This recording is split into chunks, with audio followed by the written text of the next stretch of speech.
Pensamiento crítico, ser radicalmente abierto de mente. Esa es una de las habilidades que no nos enseñan hoy en día, que es fundamental para nuestro éxito y sobre todo para la vida que nos va a tocar vivir con las redes, con la tecnología, con el internet al cual nos enfrentamos.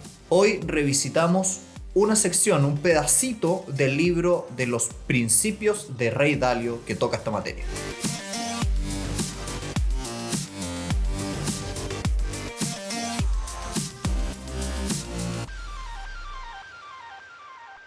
Hola a todos, bienvenidos a Elemental, una nueva sesión de Extra Ideas. Mi nombre es Pedro y estoy acá con Santiago. Hola, hola. Y el día de hoy vamos a ver la sección del libro de Ray Dalio, Principios de Ray Dalio, sobre cómo tener una mente radicalmente abierta y el paso a paso que hay que hacer.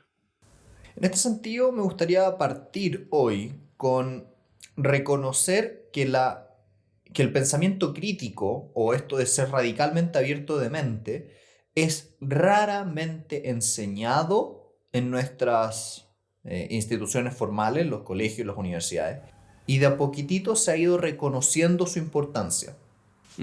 Tanto es así que, por ejemplo, yo enseño o enseñaba, el semestre pasado lo enseñaba, un curso sobre pensamiento crítico en la universidad, porque es extraño esta materia para el común de las personas. Nos enseñan a pensar y nos enseñan a no poner real atención a lo que estamos diciendo o lo que estamos creyendo. Entonces, creo que hoy vamos a tocar un tema que es súper valioso para nuestra actualidad. Sí, porque la idea de, mejor dicho, ser de mente abierta es una frase que se dispara mucho hoy en día, como, tú tienes que ser abierto de mente, y es algo que es especialmente divertido ver cuando la gente que dice que la Tierra es plana, te dicen que uno tiene que ser abierto de mente a que la Tierra es plana. Acá es más un tema de, no, entender el proceso, como dices, del pensamiento crítico, porque nos dicen que seamos abiertos de mente, pero no hay un proceso detrás. No hay un entendimiento de cómo funciona nuestra cabeza, cómo funciona el cerebro. Y acá lo encontré muy bueno en finalmente explicar cómo efectivamente se hace esto. ¿Cuáles son las barreras que tenemos de las cuales muchas veces no estamos conscientes? Una de esas barreras muy típicas es nuestro propio ego. Es el no ser capaz de aceptar de que nos podemos equivocar, que tenemos debilidades, que tenemos puntos que no somos capaces de entender o que si los entendemos no los entendemos lo suficientemente bien. Y es muy habitual que nos pongamos muy defensivos cuando algo ataca nuestro ego, cuando un pensamiento o una idea o un proyecto ataca un poco lo que nosotros creemos o ataca un poco las decisiones que nosotros tomamos en algún minuto. Sí. Como esta frase que tú repites harto de si quieres asegurar que alguien no entiende una idea, asegúrate de que eso afecte su sueldo. Sí, no hay nada ¿Cómo no hay nada más propenso a que alguien no entienda algo que sujetar ese entendimiento al cambio o destrucción de su sueldo. En otras palabras, si es que aprender o darte cuenta de algo significa que te van a bajar el sueldo, no lo vas a querer aprender. Y esto es típico en las personas que llevan trabajando de una determinada forma. Yo lo he visto mucho en los servicios públicos, donde siempre se les ha enseñado a hacer algo de una manera concreta. Y por ejemplo, hay una nueva herramienta tecnológica que le va a solucionar todo e incluso va a significar que lo reemplacen y obviamente no lo van a querer aprender o entender, porque si es que lo entienden o lo aprenden, se van a quedar sin trabajo. Entonces, ellos se vuelven su propia barrera al aprendizaje porque no quieren aprenderlo. Sí. Y eso a veces también te diría que tiene como... No es la otra cara de la moneda, pero otro participante en estas interacciones, yo pienso mucho como, por ejemplo, cuando se habla el tema de comer carne, el vegetarianismo, por lo menos en mi experiencia, la gente más agresiva con el tema no son los vegetarianos, son los carnívoros hablando con vegetarianos. Ya, eso puede estar sesgado por lo que te ha tocado. No, pero... por eso estoy diciendo, ha sido mi experiencia. Tú puedes ver este fenómeno que se repite harto con otras cosas, de que cuando... Porque también, dentro del discurso del vegetarianismo, hay uno que sí tiene todo este factor de avergonzar a la otra persona. Ahí es donde ves activismos muy, muy nocivos como varias instituciones que la verdad no quiero mencionar nunca porque son basura. Pero he visto que la gente es más comprensiva cuando empiezas a hablar de cosas como impacto medioambiental, eficiencia en la producción de comida cuando hay gente que muere de hambre. El discurso como de vergüenza se ha estudiado y se ha encontrado que es muy malo. Cuando tratas como de avergonzar a alguien para que cambie un comportamiento, activas automáticamente esto de acá del ego y se ponen 100% defensivos.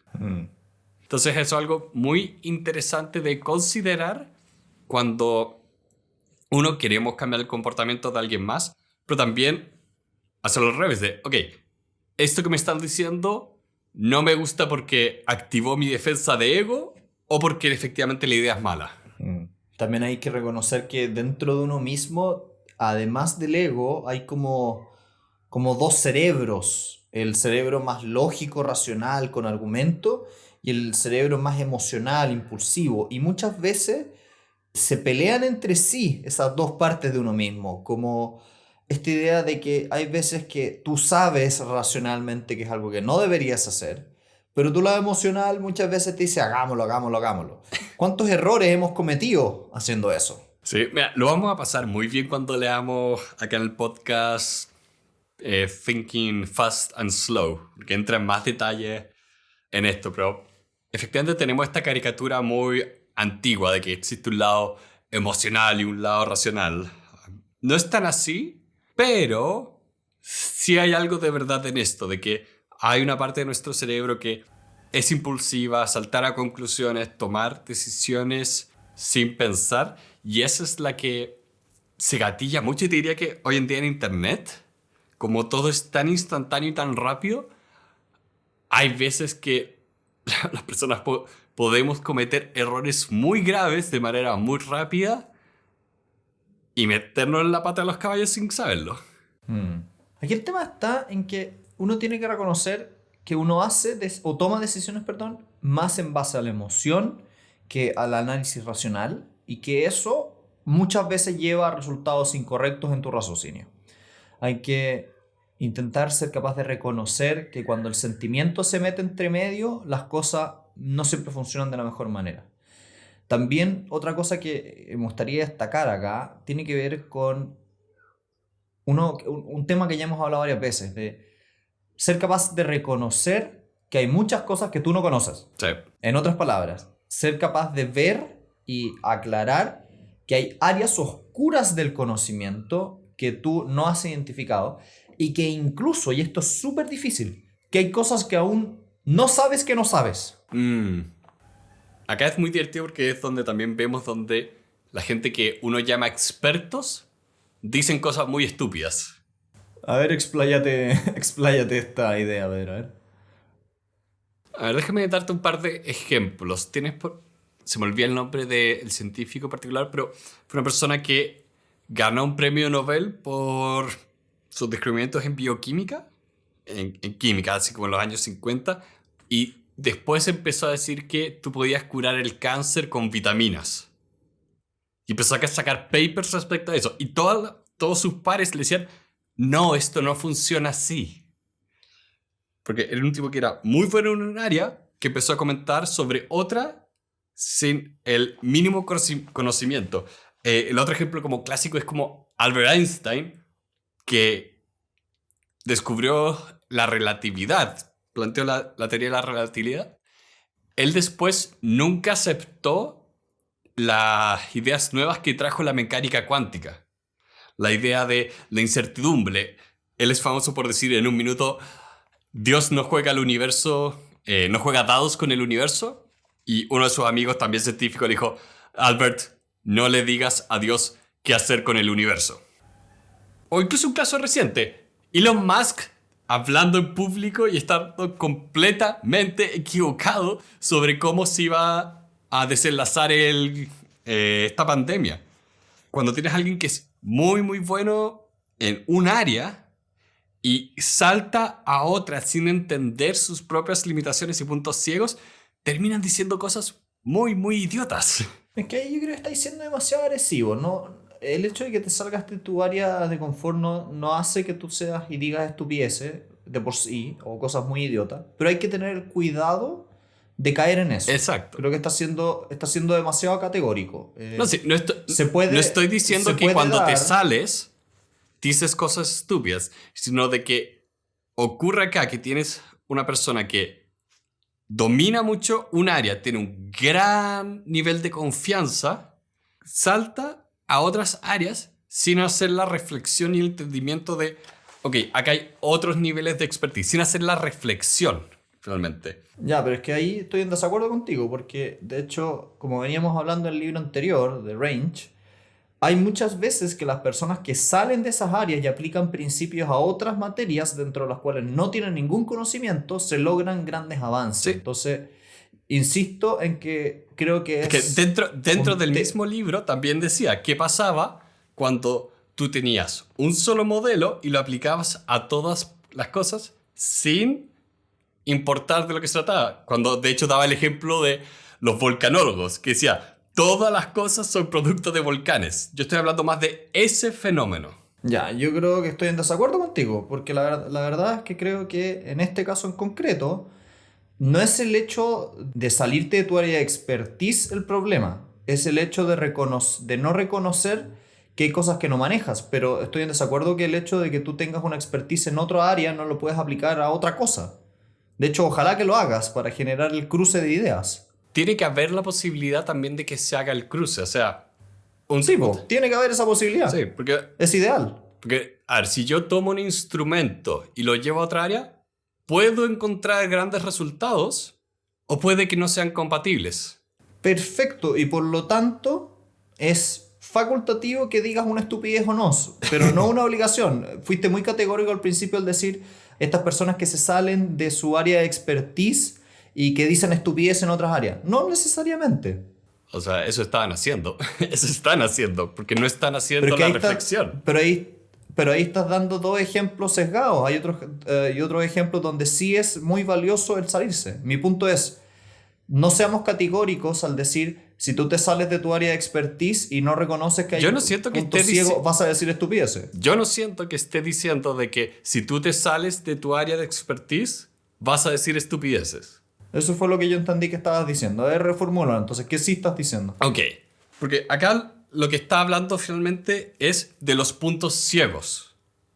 Entonces, para mí, el tema de, ok, cuando tú te sales, y también esto es muy particular de gente que es muy inteligente en ciertas áreas, de que pierden conciencia de cuál es el rango de aplicabilidad de su conocimiento.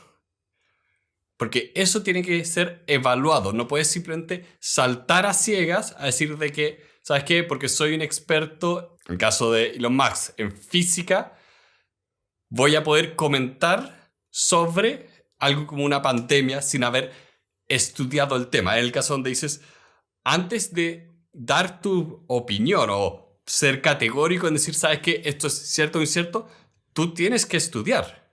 Y es muy emblemático, y también lo mencionaba en el libro de Range, la gente que obtiene mucha expertise en un área muy especializada que se vuelven ciegos a todas estas otras áreas o todos estos otros modelos que son más aplicables que los que ellos manejan. Ya, entonces en ese caso, sí, estoy de acuerdo.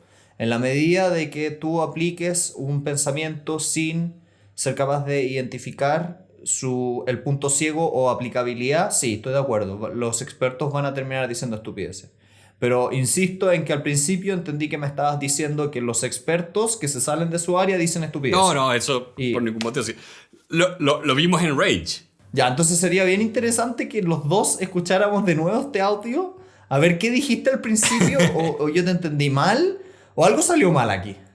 No, yo diría que esto salió perfecto, porque de hecho hay una gran distancia entre lo que uno piensa y lo que uno dice. Y finalmente... Espero que no, digamos. No, a ver, a mí me interesa ser entendido en este podcast.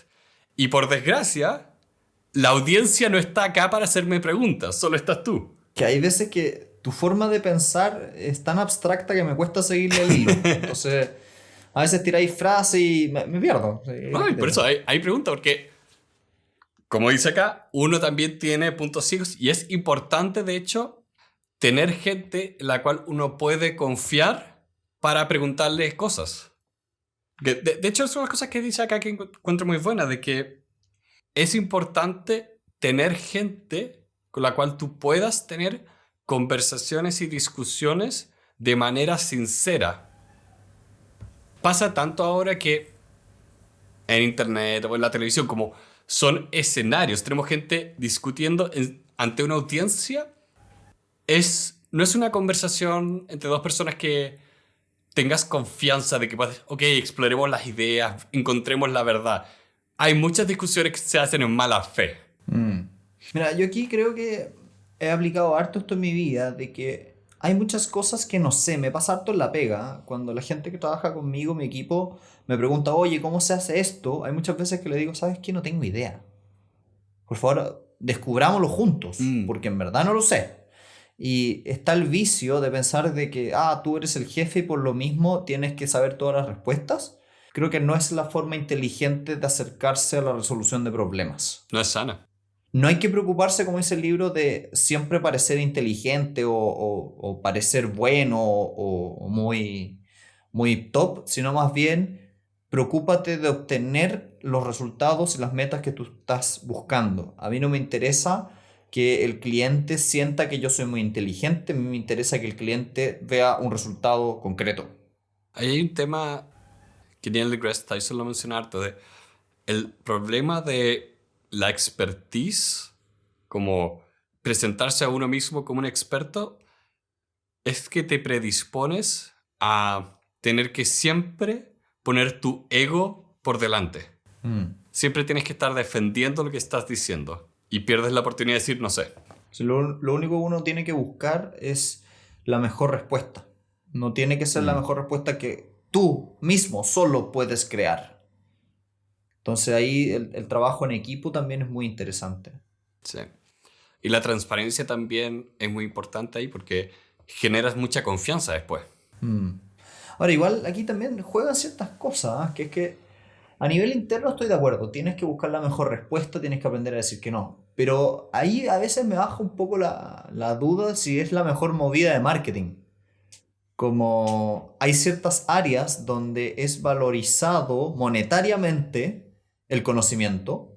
Entonces, hay veces que me baja un poco la duda si en esas áreas, por ejemplo las leyes, es buena idea decir no sé, o bien llegar a la respuesta rápido antes de decir no sé. Tengo un poco ahí la duda desde una perspectiva de ventas, si es lo mejor.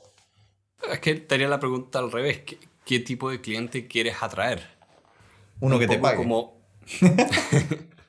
No, pero es un poco como...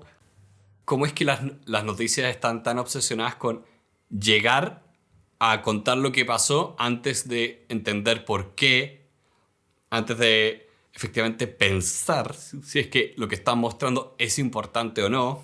En que encuentro que aquí hay una barrera interesante, pues porque cuando te vienen clientes y te llegan distintas necesidades, uno tiene que aprender a decir que no cuando algo, como hemos venido conversando, se sale demasiado de tu círculo de competencia. Hay que, por ejemplo, a mí me llega un caso penal y yo derechamente digo, esto no es un área que yo maneje, estos son los conocimientos que yo tengo, pero te puedo derivar a Juanito y Pepito que saben. Pero cuando están dentro de tu área, ahí hay una delgada línea entre...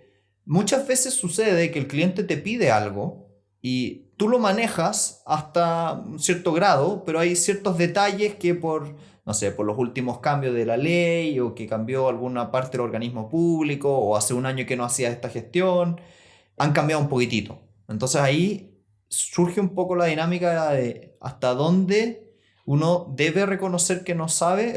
No estoy pensando en la respuesta misma, porque en la respuesta misma, en la resolución del problema, hay que reconocer efectivamente que uno no sabe y buscar gente que te ayude y eso está claro. La pregunta es, al momento de la venta, a la venta del cliente, ¿hasta qué punto es legítimo decir, mira, por último, este detalle déjame averiguarlo? o derechamente no mencionar que existe ese detalle, porque muchas veces el cliente no sabe que está esa barrera. Es una duda, no tengo del todo claro la respuesta de cuál es el camino óptimo. Para mí esas cosas son un poco de... Yo las trato de pensar en el largo plazo. Y esta frase de la confianza crece con la velocidad de una palmera y se pierde con la velocidad que cae un coco. Diría que, como dices, hay muchos incentivos que son muy perversos. Y hay que tener, más que tener una respuesta correcta, es tener cuidado de no estar inintencionalmente cortando el árbol. Igual por el otro lado también hay un punto donde uno tiene que reconocer que el saber absolutamente todo te paraliza. Desde la perspectiva de la venta, de los clientes. Si tú en verdad quieres solamente salir a vender cuando ya tienes el producto 100% perfecto y manejas absolutamente todo, nunca vas a salir a vender. Entonces también hay un poco de punto intermedio, si se quisiera. Sí, es que hay un tema muy bueno que por eso me gustó mucho esta parte ahora revisitándola, porque trata de hablar de cómo es que nosotros nos enfrentamos a ideas nuevas o distintas a nosotros de una manera que dice, a ver, esto no es una confrontación, no eres tú contra el otro. Trata de evitar, de hecho, todas las cosas que te ponen en estas situaciones de confrontación y dice, hazte la pregunta, ¿tú estás teniendo una discusión o estás buscando entender algo? Y creo que eso mucho no se enseña y no se hace. Porque incluso las cosas con las cuales yo no estoy de acuerdo, me importa entenderlas. Y para eso tengo que hacer un trabajo mucho más consciente. Porque finalmente significa, no sé, el otro día me mandaron un video de YouTube hablando de un juego y a los 5 minutos ya lo quería cerrar porque el video lo encontraba insoportable. Pero fue como, ok, veámoslo entero. Entendamos de dónde viene esta persona. Igual ahí también tocaste un punto, que es la credibilidad. Cuando estás buscando la verdad con tus pares, hay veces que hay personas que tienen un manejo más acabado que otros de una determinada materia. Y por mucho, y cuando estoy diciendo que tienen un conocimiento, estoy diciendo que tienen un registro, tienen éxito, tienen 2, 3 veces que han logrado algo en particular que tú estabas buscando. Entonces, hay muchas veces que en la búsqueda de la verdad, personas que no tienen ese expertise o ese conocimiento emiten opiniones. Y en este camino, en esa emisión de opiniones, muchas veces hay que ser lo suficientemente fuerte para decir que la democracia de ideas hay veces que no es lo mejor. Hay veces que la opinión de una persona pesa más porque en verdad sabe lo que está diciendo versus otras. Y eso también es interesante, es súper interesante. Sí, ahí agregaría para tener cuidado de no caer en la falacia de la autoridad o del ataque personal. Es interesante. No, es muy interesante porque finalmente, como también dentro de veces los mismos campos como de conocimiento, la información empieza a cambiar. Tú puedes ser alguien que en un minuto fue muy importante o, por ejemplo, que hizo muchas publicaciones, pero después todo empezó a cambiar. Si es que eres alguien que se quedó con el conocimiento de hace 20 años, por más que seas un profesional en un área, te estás quedando atrás en comparación al tipo que acaba de salir de la universidad, de esa misma carrera. Hay que ser inteligente en ver qué tan creíble es una u otra persona y sus opiniones. Sí. Bueno, y con eso yo creo que vamos cerrando el día de hoy. Ha sido una discusión acalorada, entretenida. Sí. Los invitamos a revisar nuestra página web, elementalpodcast.cl. Ahí tenemos una gran cantidad de contenido extra, especialmente diseñada para todas las personas que nos apoyan, nos ayudan a hacer este proyecto realidad. Ojalá que puedan compartir este episodio si les entretuvo, si es que encontraron que aquí hay algo de valor. Y los invitamos también a revisar nuestras redes sociales y ponerle likes y compartir nuestras publicaciones en todas las redes. Porque los amamos y queremos que tengan un muy buen fin de semana, que se cuiden y que estén muy bien. Adiós.